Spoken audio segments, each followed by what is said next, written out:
Okay, now that we've set up a few dispositions, let's talk about the things that we may want to collect, the data that we may want to collect, or things that we may want to take place once that we have selected that disposition. So we're going to go back into dispositions here, and we're going to look at our questions, and hopefully we can make sense of this. These always kind of confused me coming from being an agent. So let's look at cell. Let's click on questions and look at our options. We're going to add a record, and let's just say that when we ultimately disposition a cell cycle as a cell, maybe we want some notes.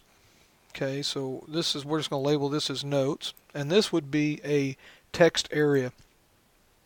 So this note field would come up. It would be available when we disposition as a cell, and then we would be able to put any kind of notes that we may want in there.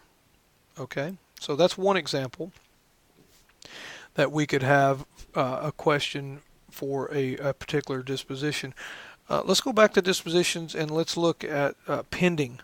Look at the questions. Now, when it's pending, some of the things that we may want to look at, we may want in pending, we may want a notes area, but we also may want a drop down. So let's call this, for example, we may want to know the pending type.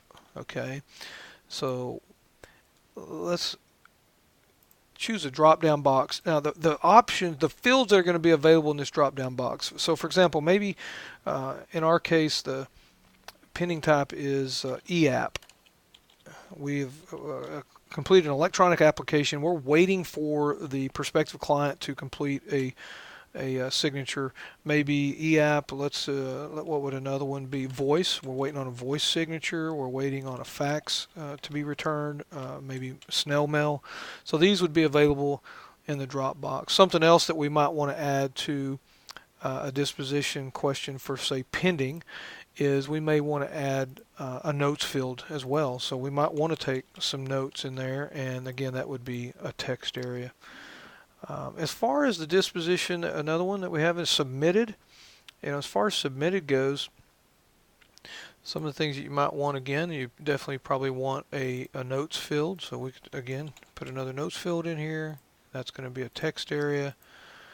And we'll go back to dispositions. So now that we've got the dispositions in here, we've got the questions in here. If you see that, oh, there's something else we want to collect when it's submitted, then we could always go back and add some more questions. We could, for example, if we want to do the same thing and have a drop-down box in here for a submitted type, you could do the same thing. Because sometimes you'll skip the pending status if you've got immediate underwriting results. You're getting like a point of sale interview done, and you're getting an immediate answer on the issue or decline of that particular application. But let's go back to a drop down here, and let's do the same thing. Let's say that this was submitted to the company via EAP, voice, fax, or snail mail.